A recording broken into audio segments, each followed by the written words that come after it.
बिस्मिल्लाहिर्रहमानिर्रहीम। अस्सलामु अलैकुम वरहमतुल्लाहि वबरकातुहू। मेरे प्यारे दोस्तों, मैं रबिया नासिर आपको अपने चैनल पर तहे दिल से खुश आमदीद कहती हूँ। मेरा नाम सोनिया जैन था। चांदनी चौक दिल्ली में जैन मत के एक मजहबी घराने में 2 जून 1975 को मैं पैदा हुई। मेरी माँ मोमिना खातून साबिका निर्मला जैन का कबूल इस्लाम के बाद 2 साल कबल ही इंतकाल हुआ। अल्लाह ताला अपने साया रहमत में उनको जगह दे, आमीन। जबकि मेरे वालिद पवन कुमार जैन मेरे बचपन ही में चल बसे थे।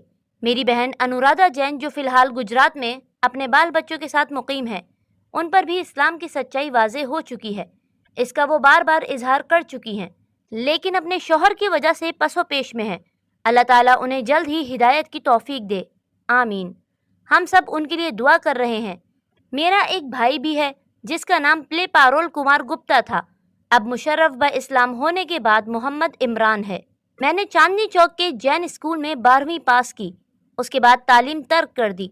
अलबत्ता घर पर रहकर कुछ कुछ पढ़ लिया करती थी। मैं अपनी माँ और दूसरे रिश्तेदारों के साथ जैन मंदिर भी जाया करती थी, जहाँ हम सब पाठ में शिरकत करते, पूजा करते, परिक्रमा करते यानी फेरे लगाते। हमारा माहौल उस वक्त पूरा जैनी था, किसी दूसरे माहौल की ज़रा भी जानकारी नहीं थी। जैन मंदिरों में जब हमारे रिश्तेदार बिल्कुल नंगे साधुओं के चरणों को छूते तो मैं हमेशा उसे नफ़रत की निगाह से देखती।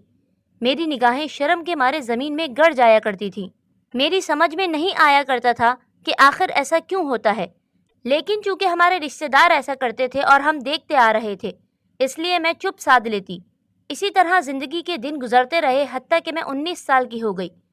मेरी माँ उन दिनों एक computer designing and processing company में काम करती थीं। उस कंपनी के प्रोप्राइटर मोहतरम इशरत साहब थे, जो अब मेरे रफ़ीक हयात हैं। इशरत साहब का रवैया अपने स्टाफ के साथ मसावियाना था। वो सारे स्टाफ के साथ एक दस्तरख्वान पर बैठकर लंच किया करते थे, जहाँ मुसलमानों के अलावा दूसरे मज़ाहिब के मानने वाले भी शामिल होते थे। उनमें शाकाहारी सब्ज़ी खोर भी थे और मांसाहारी गोश्त खोर भी। हम लोग शुद्ध शाकाहारी खालिस सब्ज़ी खोर थे, लेकिन मेरी माँ ने सबके साथ खाने पर कंप्रोमाइज़ कर लिया था। कुछ अरसे के बाद वहाँ एक आसामी निकली तो मेरी माँ ने मुनासिब समझा कि मैं भी उनके साथ काम करूँ। ये जनवरी 1995 की बात है। जब मैं पहले रोज़ वहाँ काम करने आई तो मेरी माँ इस बात पर काफ़ी परेशान थी कि मैं किस तरह सबके साथ मिलकर लंच करूँगी, जबकि वहाँ दूसरे स्टाफ मांसाहारी गोश्त खोर भी हैं। इसलिए उन्होंने सबसे पहले इशरत साहब से बात की कि मैं तो आप लोगों के साथ मिलकर खा लेती हूँ, लेकिन मेरी बेटी सोनिया जैन बड़ी मजहबी है और शुद्ध शाकाहारी खालिस सब्ज़ी खोर है। वो हमारे साथ खाना खाने के लिए रजामंद नहीं है, इसलिए वो अलग थलग खा लिया करेगी। इशरत साहब ने उनकी बात सुनकर मुझे ऑफिस में तलब किया और पूछा, आपको गोश्त यूं ही नापसंद है या आपके नज़दीक ये पाप है? ये तो बहुत बड़ा पाप है, मैंने अपने इल्म के मुताबिक जवाब दिया, जो मैं अपने पुरखों से सुनती आई थी। अगर ये पाप दुनिया से ख़त्म हो जाए और सारे ही लोग सब्ज़ी खाने लगें तो कैसा रहेगा? इशरत साहब ने पूछा। ये तो बहुत अच्छा रहेगा, मैंने जवाब दिया। उन्होंने कहा, अच्छा ये बताओ इस वक्त आलू का क्या भाव है?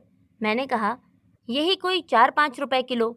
उन्होंने कहा, अगर सब लोग गोश्त खोरी तर्क कर दें और साग सब्ज़ी खाने लगें तो आलू 100 रुपए किलो हो जाएगा, क्योंकि 95% लोग मांसाहारी गोश्त खोर हैं। फिर बताइए कि सबकी ज़िंदगी की गाड़ी कैसे चलेगी और लोग किस तरह से अपना गुजर बसर करेंगे। उनकी ये बात सुनकर मेरी अकल की परतें खुल गईं और मेरी समझ में आ गया कि जो बात वो कह रहे हैं सही कह रहे हैं। यही मेरा टर्निंग पॉइंट था, जब मैंने अकीदत से नहीं अकल से सोचा। मैंने उसी दम सबके साथ मिलकर खाने के लिए हामी भर ली, और इतना ही नहीं बल्कि जब खाने पर बैठी तो इशरत साहब के टिफ़िन में से मुर्ग की टांग भी हलक से उतर गई। इशरत साहब उसके बाद वक्तन फ़वक्तन मुझे इस्लाम के बारे में बताते रहे और मैं उनकी बातों को बड़े गौर से सुनती और अपनी अकल का इस्तेमाल करती तो अकल भी उन्हीं की बातों की तस्दीक करती। धीरे धीरे इस्लाम के लिए मेरी दिलचस्पी में इजाफा होने लगा। एक दिन इशरत साहब ने दुनिया के नक्शे को सामने रखकर बताया कि मक्का दुनिया का मरकज़ है, जहाँ से इस्लाम की रोशनी बराबर दुनिया के कोने कोने में पहुँचती है। जिस तरह कमरे के सेंटर में बल्ब हो तो उसकी रोशनी कमरे के हर जानिब बराबर जाती है, उसके बरक्स जैन धर्म सिर्फ हिंदुस्तान में महसूर है اور اس کا پھیلاؤ ممکن نہیں۔ یہ بات میرے دل کو چھو گئی۔ پھر میرا ضمیر دن بدن مجھے کچھوکے لگانے لگا کہ میں غلطی پر ہوں اور اسلام ہی اصل سچائی ہے۔ جب بھی عشرت صاحب مجھے کوئی بات بتاتے تو وہ اس سلسلے میں عقلی اور منطقی استدلال پیش کرتے، اور یہی وہ بات تھی جس کے آگے مجھے ڈھیر ہونا پڑا۔ دوسری بات یہ تھی کہ خود عشرت صاحب کا رویہ اپنے اسٹاف کے ساتھ بڑا نرم تھا۔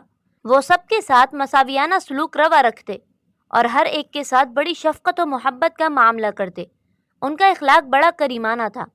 انہوں نے جین دھرم میں مہاویر سوامی کی پرتیما مورتی کی جو تشریح کی، میں اس سے بہت متاثر ہوئی۔ انہوں نے کہا کہ ان کا خود کا پہناوا عریانیت تھا اور دوسرے لوگوں کو کپڑے پہننے کے لیے کہہ رہے ہیں۔ یہ قول و عمل کا تضاد میری سمجھ سے بالاتر تھا۔ ان سب وجوہات کی بنا پر میرا دل اسلام کی طرف مائل ہونے لگا۔ 14 مارچ 1995 میری زندگی کا وہ مبارک دن تھا جب میں مشرف با اسلام ہوئی۔ عشرت صاحب کا یہ معمول تھا کہ وہ ہر جمعے کو آفس بند کر کے سورہ کہف کی تلاوت کرتے تھے۔ میرے اندر تجسس ابھرا کہ وہ اتنے اہتمام سے کیا پڑھتے ہیں۔ جب میں نے ان کو سورہ کہف کی تلاوت کرتے سنا تو میرے دل کی اندرونی کیفیت کچھ عجیب سی ہو گئی، ایک طرح کی بیداری پیدا ہو گئی۔ پھر عشرت صاحب نے مجھ سے کہا کہ تم آگ کا ایندھن بننے سے کب بچو گی؟ میں نے از خود رفتگی میں کہا کہ بہت جلد۔ انہوں نے کہا کہ کیا خبر یہ سانس جو تم لے رہی ہو آخری ہو۔ پھر اچانک میں بڑے جوش میں بولی کہ ابھی اور اسی وقت۔ پھر عشرت صاحب نے مجھے کلمہ پڑھایا اور میں مسلمان ہو گئی۔ میں نے اسی دم یہ دعا کی کہ اے اللہ، جس طرح تو نے مجھے آگ سے بچایا ہے اسی طرح میری ماں اور میرے بھائی کو بھی بچا لے۔ اللہ تعالیٰ کے یہاں میری یہ دعا بھی قبول ہو گئی۔ شروع میں تو میری ماں اور بھائی دونوں نے میری مخالفت کی۔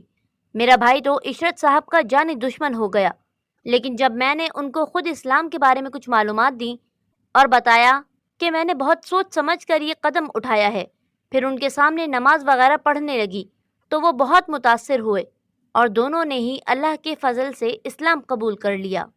میری ماں نے میری شادی عشرت صاحب سے کر دی، جن کی بیوی کا کینسر کے مرض میں شادی کے 3-4 سال بعد انتقال ہو گیا تھا۔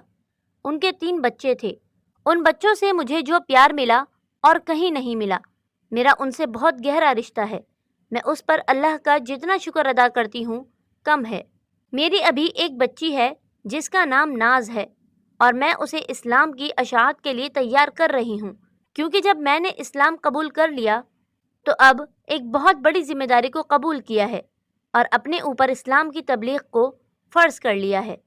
میں کوشش کرتی ہوں کہ لوگ حلقہ اسلام میں زیادہ سے زیادہ آئیں۔ ہم اپنے اخلاق سے، اپنے کردار سے قرآن کا مکمل نمونہ بنیں تاکہ لوگوں میں اسلام کی سچائی جاگزی ہو۔ میں اسلام سے متعلق مختلف کتابوں کا بھی مطالعہ کرتی رہتی ہوں۔ قرآن مجید کو میں نے سمجھ کر پڑھا اور مجھے لگا کہ حقوق العباد پر اسلام کا بہت زور ہے، اور یہی حقوق العباد اسلام کا دائرہ وسیع کرنے میں بھی بہت معین ہے۔ ہمیں اپنی دعوت میں خوش اخلاقی کو مقدم رکھنا چاہیے۔ اب تک اللہ کے فضل سے میری ماں اور بھائی کے علاوہ 3 اور لوگوں نے اسلام قبول کیا ہے۔ یہ میمونہ خاتون، سنینا کپور، محمد یوسف، راجن کپور اور محمد زید ستیش کمار ہیں۔ میری اپنی کوشش ہے اور تمام لوگوں سے استدعا ہے کہ ہم میں سے ہر شخص داعی بنے اور دعوت کو جاری رکھے، اپنے بچوں کی اسلامی نہج پر تربیت کرے تاکہ وہ اسلام کے داعی بن کر ابھریں۔